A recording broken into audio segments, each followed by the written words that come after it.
Well, we've already started talking about periodic motion, and we're going to continue that in the second half of this chapter, chapter 17b. We talked about how periodic motion is motion that repeats in a certain time period. And what we've talked about so far is specifically circular motion, but there are other types of motion that fall into the category of periodic motion as well.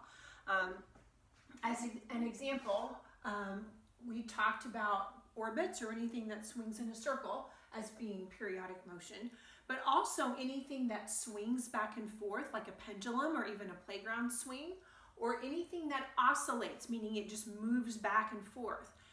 Anything that has motion like that is also considered periodic motion because it repeats that particular kind of motion within a particular time period.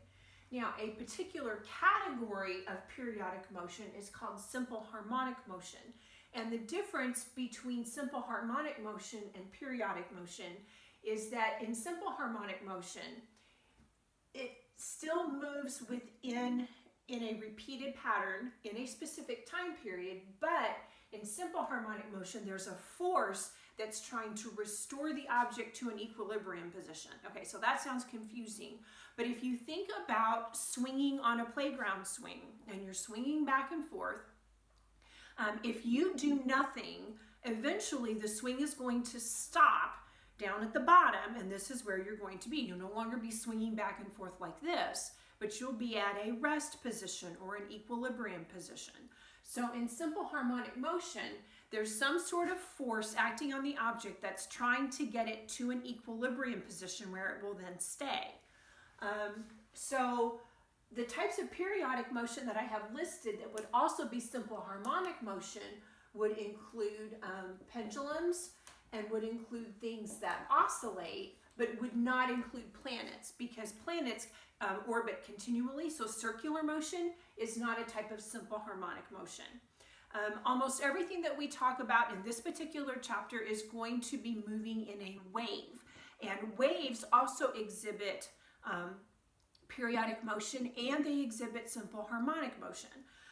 The example that they gave you in the book, if it wasn't a type of example that you've ever really seen much with springs, may not have made a whole lot of sense to you. So I want to go through that example and make sure that you understand what it was that they were trying to tell you. The first thing that you have to realize in the diagram that they put in the book was that this particular type of spring, it's not vertical, which you could probably think when you look at the picture in the book. It's actually horizontal, and it's a frictionless surface. So if you've ever played air hockey, you know what a frictionless surface is, where there's like air blowing across the surface so that if you shove the puck, there's not really anything that's going to slow it down. It's going to keep bouncing for a good long time after you hit that puck. So this is a horizontal surface. So think again like an air hockey table, and then you have an object that's attached to a spring. So think like a slinky. So you've got an air hockey table, and then you have a slinky, and the slinky is attached to one side of the air hockey table, so it's stationary. And then you have another object attached to the other end of the slinky.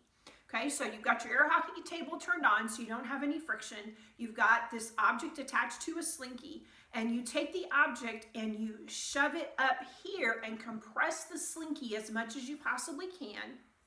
And then you let go, and then the slinky's going to start going boink, boink, boink, boink. It's going to start bouncing back and forth. Okay, so that's the type of motion that this drawing is trying to represent, and the drawing in your book is trying to represent.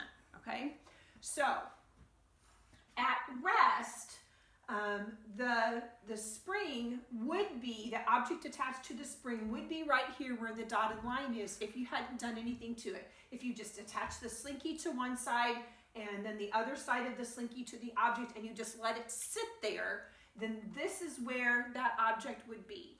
Now, I used a slinky. A slinky isn't the best example because you can squish the slinky all together and it just sits there. But with a lot of springs, you can actually compress them and then they will spring back into position once you let go of them. So while I used a slinky to try and get a good picture in your mind, a slinky isn't isn't really this type of spring, because in this type of spring you have to be able to compress it and then it will jump back to place again. Okay, so I have this spring that's sitting there, and this is its equilibrium position. So I take the spring and I shove it up so that the spring is compressed. Okay, at this particular point in time, this spring is at its maximum amount of potential energy. Okay, so again, we've talked about potential energy and kinetic energy. So remember that potential energy is stored, kinetic energy is energy of motion. So at this point, the potential energy is at its maximum, but there is no kinetic energy at all because it is not moving once the spring gets fully compressed. However, at this point, the force that's just is part of the spring, part of the compression of the spring, is acting in this direction because it wants to bring this object back to its equilibrium position right here. Okay, so at this particular point, again, remember, this is a horizontal surface. It's not up and down, it's horizontal. So at this particular point here, there is no potential energy anymore, but the potential, we'll just make up a new word, why don't we? So the kinetic energy now is at its maximum. And so the velocity is at its maximum as this thing is moving. And here, the force is actually zero because it's at equilibrium. That's where it wants it to be. And so there's really no force acting on it. But this object is not going to stop moving here. In fact, it's going to keep going past the equilibrium position down to here. Why is it going to do that? Well, if we remember Newton's first law, it says an object that is in motion is going to remain in motion until an outside force acts on it. So even though there's no force acting on it at this point in time, this object is already moving. Remember, we said its kinetic energy was at its maximum. It's got a high velocity right now compared to where it was before. So since it's in motion, it's going to stay in motion and it's going to keep right on moving because of its momentum and because of its inertia. Okay, so it's going to move past the equilibrium position down as far as it will, the spring will allow it to go. And so once I get down to this point, once again, the object is going to stop. So the kinetic energy is going to be zero, but my potential energy once again is going to be at its maximum because the force, the restoring force, which is what it's called, wants to restore it to the equilibrium position. And so the force now is going to be acting on it in this direction. Okay?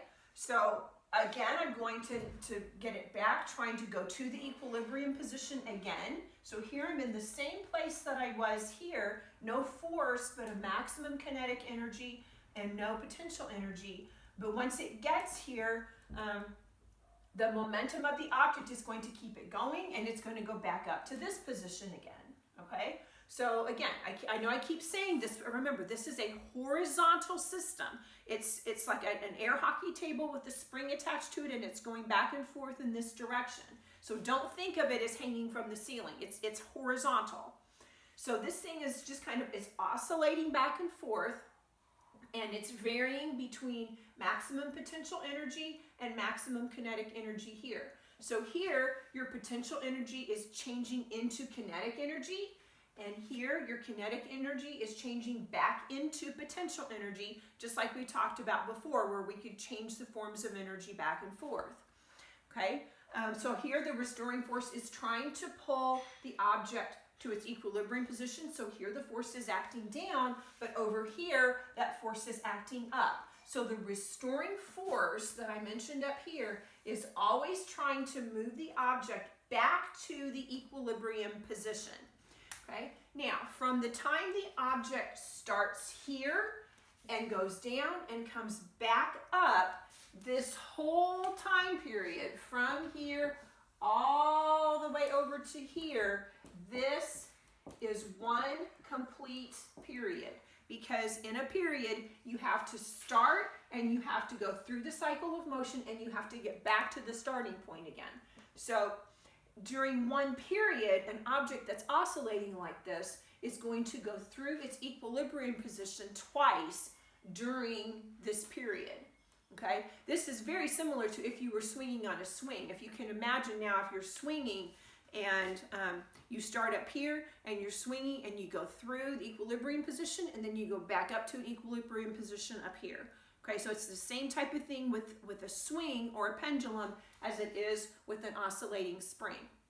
Okay, one other term that I want to introduce right here is that the distance from the equilibrium position to the place where it's got its maximum potential energy, this is called the amplitude. So this is the maximum amount of displacement that this could have from its equilibrium position.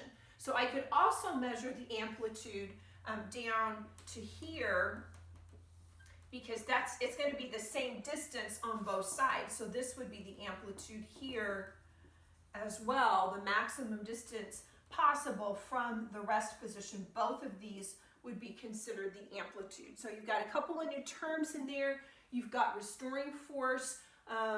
You've got a different definition. Well, the definition of period is not different, but we're applying it a little differently because our type of motion is different. So you're going to be doing some different exercises where you're going to be analyzing some motion and really trying to get a good handle on this concept of wave motion and simple harmonic motion.